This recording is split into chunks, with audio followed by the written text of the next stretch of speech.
What's up everyone, my name is Sean Azari, your digital marketing expert and entrepreneur. And today we're going to talk about how you can average about 1,000 followers a week on Instagram. Let's get into it.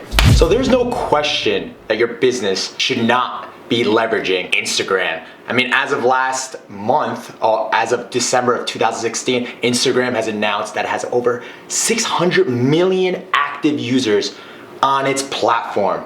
That's right behind Facebook, which is obviously taking the lead at 1.8 billion averaging monthly active users, and Twitter falling short, obviously really short, at 317 million. That just says enough. Instagram is a place to be for your business. If you had to choose one platform, that if you, due to time, resources, or whatever it is, Instagram and Facebook is the place to be. I wouldn't even choose one or the other. If you had to put your money on something, I would say Facebook, but in this topic, we're gonna really focus on how you can leverage that much money. This is just organic growth on how you could really get your brand out there with $0. So let's start with number one, your profile picture. Obviously, you need a really strong, powerful profile image. If you're a brand, you're most likely going to use your logo. Hopefully your logo sends a message. It's very unique. I mean, that's just branding 101. Your logo is one of the most important things when it comes to creating a business, as you should know. If you are a blogger or an influencer, strategically and the smartest way to do it is to create a more powerful image. Look, if you're a food influencer, it's much better to actually just a really powerful shot of a food, or if you're like an interior designer, have a nice image of a room shot. That's how I like to start. That's how I've done with many of my channels. I mean, you'll see Top Vacations, you have a logo, it's at Top Vacations, and you have in the background, it's a beautiful shot of a vacation resort. I forgot what it was exactly. So key profile image, make it powerful and unique, because that's the first thing they're gonna see. Users will see when you're liking their picture, when you're following them, they'll see your profile image. So it has to be profile unique for them to go, well, who is this person?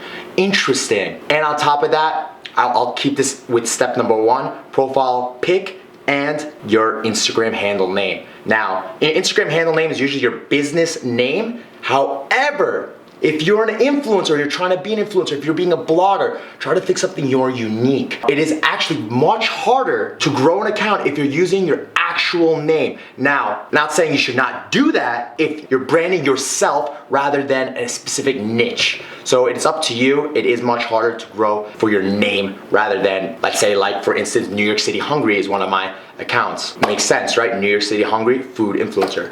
So that's number one. Number two, create a powerful bio, Instagram bio. Again, right after your Instagram picture, they're gonna see your bio. Make sure it's appealing to the user, meaning that it's really concise, it gets to the point. You're sending a message. You got 150 characters to fill to get someone's attention. What is your brand about? You better be able to state it in 150 characters. So as you can see with Kat Berkey, we've organized it in such that it's really appealing to the eye. They're actually one of the top luxury anti-aging skincare brands that are used by the world's top models. I wish I actually saved what the profile was before we changed it. It wasn't like this at all. They didn't have what magazines they were in, and there was no emojis the way I have it. So I have listed it down in a way that it's like people could relate. So people love emojis.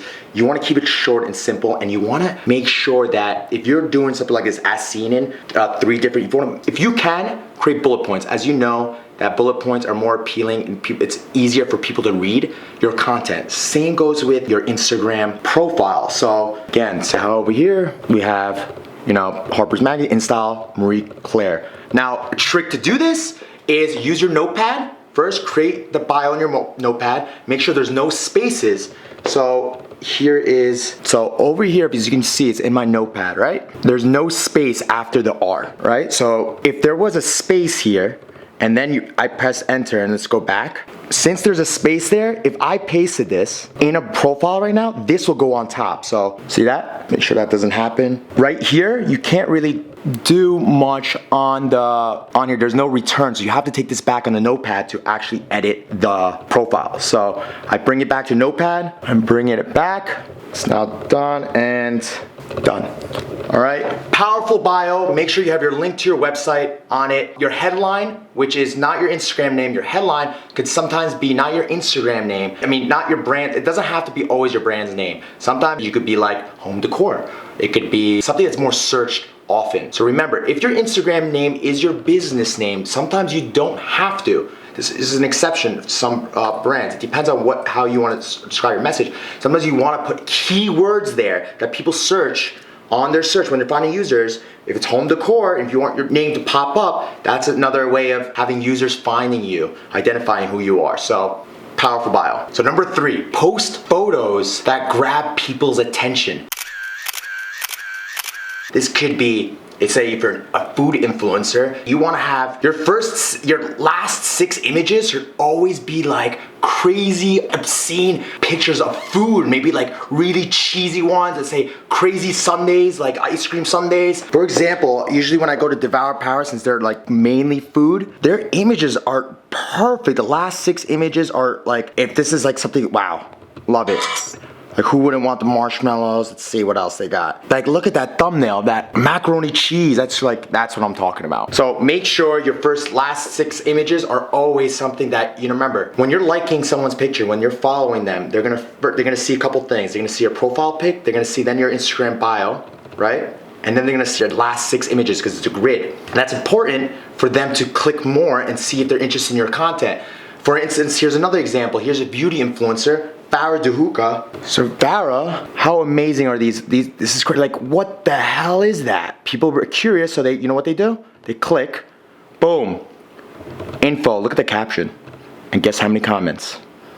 She didn't start with 4 million followers. They all started from somewhere. They have a strategy, and this is a very effective strategy. Crazy thumbnails, get people to click, get people to tag. Informative content, crazy thumbnails, crazy images, crazy videos. But again, very helpful for whatever their purpose is. So if you're a food influencer, amazing food images with the food and the valuable information that goes along with it. So content is key. Get my point? Number 4, descriptive captions under your images. What do I mean by that? So as you saw with number 3, with like Farah for instance, crazy video. What is the video about? Give instructions. This is where you could put long captions if it's relevant for your brand. If you're posting a product, post what it's for, how it's used, directions, or the results of the product. Give as much information. If you could give as much information in as less text as possible, but it still conveys that message, do that. That's the point of the caption. Don't just say for sale. You create the caption. If you want to learn more, you go on the website. So make sure it's informative enough that gets people to tag other people and gets your customers or potential users informed enough or curious enough that they do want to learn more. Here are a couple tricks when creating these captions to keep it clean and concise. Use your notepad, just like when you're creating that Instagram profile. Use your notepad to create the captions. The reason is because you could start spacing it out. So if you ever see this, right, and how it's all spread out, everything is spread out because first, if you want to use emojis, you have to make sure there's no space after the decimal point and the emoji. And to separate paragraphs, if you want to give a big space, you should put either a hyphen or a period, as you can see here. I don't know if you can see that. Let's get a little closer. So, as you can see, very concise, clean, gives information. This was actually a repost from an influencer. But again, since it's a repost, a lot of the text is saved. But still, to be certain, it's great to always, even if it's a repost, use a repost tool, and then you go to Notepad and you paste the text right there. It automatically actually extracts the text, and then you can save it. Just make sure that your captions are all formatted correctly.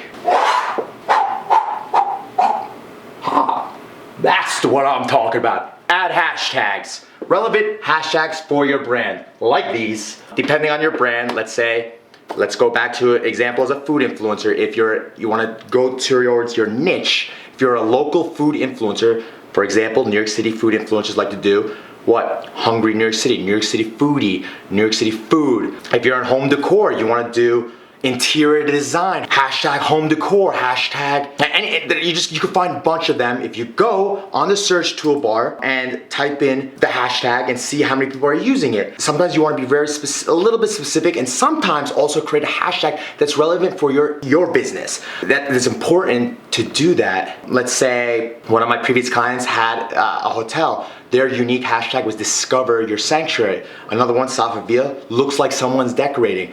The reason why it's important to create also a unique hashtag is to see how many people are being engaged with you, how many people are actually talking about your brand. If you're gonna do that, I suggest you buy that domain. So if you have a unique hashtag, make sure you own the domain as well. I don't wanna get into detail why. Maybe in a later video, you could actually Google the reasons why. Just take my advice and do that. Number 6. Number 6, be consistent. Meaning, post on a scheduled basis if you can. I don't actually recommend posting on a scheduled basis, but be consistent with your scheduling. Post frequently, post at least once a day. They say sometimes post 3 times a day. You know, obviously with Instagram stories, you want to be frequent. You want to post up to 10 stories a day. And we'll get into more details on how to do that in a later video.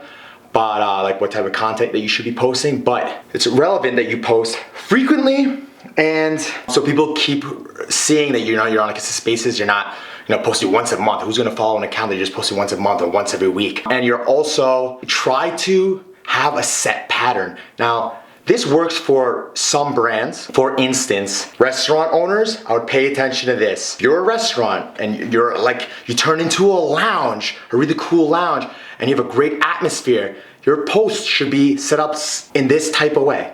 Post number 1 should be food. Post number 2 should be a drink, like a crazy drink that's great in pictures. Remember, lighting is important. Number 3, a video, the hottest point of your night, of the night. Show the ambiance, show the crowd, show like people having fun. That's a key thing. Now, as you know, Instagram is set up in a 3-column pattern. So this should be like food, drink, atmosphere. So that makes sense? Next, fitness brands, health brands. Pay attention. If you're selling supplements, how can you have a consistent schedule and also have a great pattern? Here's an example. Workout videos. Maybe you have your brand influencers do some workout videos. Post those and exercise, right? Next could be informational post. 6 best ways to lose weight. I don't know, something like that. And the next or third column could be product. The benefit of the product and what it does. Just one example. Skincare brands or beauty brands, hair brands, whatever. Here's a pattern for you. Influencer posts, reposts of all your influencers or someone using your product, right? Next column would be, what would be the next column?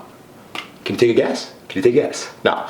Well, your next column could be either DIY videos. You'll hire someone, an intern or anybody that could do DIY videos that are not almost product related, but it's related to your brand. So if you have a skincare line, you may want to do some things like an avocado face mask. I don't know, something like that. If your hairline, show some like 5-minute hair styles, something like that. And then the third column could be a product post. So more about the product and hopefully maybe a video. So that's the pattern that you should focus on Instagram, because again, people are looking at your profile. You have 3 to 6 seconds to convince them why they should follow you. If they see a pattern, that's appealing to the eye. I've seen a lot of brands doing that. It is effective and it's obviously very appealing for the end user. All right, number 7, this is where it gets serious. Find and identify users that will be interested in your content. This is where you go fishing, baby. Woo! So how do you do that? By location, by hashtag, or by looking for existing pages that they're already following, already larger pages.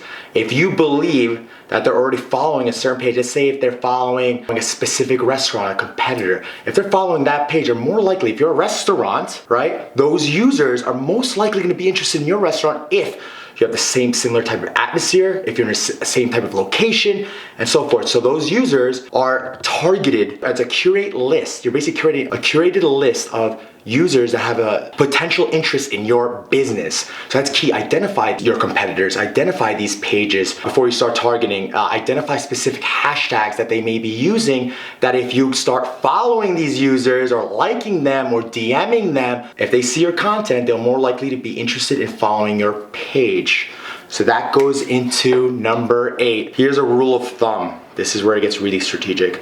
You could follow approximately 40 to 50 users per hour. That's one of Instagram's rules, so leverage that. Follow users that may be interested in your business, because when you're following them, it shows up in their notification, X users have started following your account. It's just a natural habitat, especially if an account is small. If their account is small, they're not getting that many notifications, they're more likely gonna look at your account, and what's gonna happen there? Within that 3 to 6 seconds, they're gonna decide if they should follow your account. If your content is compelling, if you listen from number 1 to 6 at least, and if your content is key, they're more likely to follow your account. So, and another rule to think of, about 400, you could follow about 400. This is a number I'm throwing out there. This could change any minute or any day, about 400 a day. Now you're gonna be like, oh man, I can't sit there and follow all these people. Look, that's the more organic, natural way to do it. I don't recommend doing this, but there's ways that you could automate these things. There's tools like Instagress. I don't use it, but there's other people that do. I create my own macros and scripts if I need to. I try not to. Instagram does not allow using third parties or creating bots. So keep that in mind. If you're gonna go that route, make sure you're on top of Instagram rules, that you're on top of these scripts. If you create one via iMacros, iMacro is a extension on Google Chrome where you could create automation tools and so forth. Really cool. You actually do a lot for Instagram, Facebook, and so forth. So that's how a lot of people create these third-party apps without using much of a developer. They could actually record what they're doing on a manual basis and then set it to automate, but you gotta tweak a few things. Hopefully I didn't confuse you there. If I did, that's a more advanced. Maybe I'll show that in another video as well, showing the steps of how to automate stuff like that. So with that said, that therefore ends the clip. Did that help you? Thumbs up if it did. Leave a comment if you have any questions regarding how to grow your Instagram account for your business. If I left something out, if you have a tip, please share it. I'm very curious and see what has worked for you. And make sure you subscribe for more weekly videos. Check out my vlog when you get a chance. I do bring you to some of my strategic meetings, some of the behind the scenes of video content and meetings that go on throughout my week and so forth. So check it out, and hopefully I'll see you there.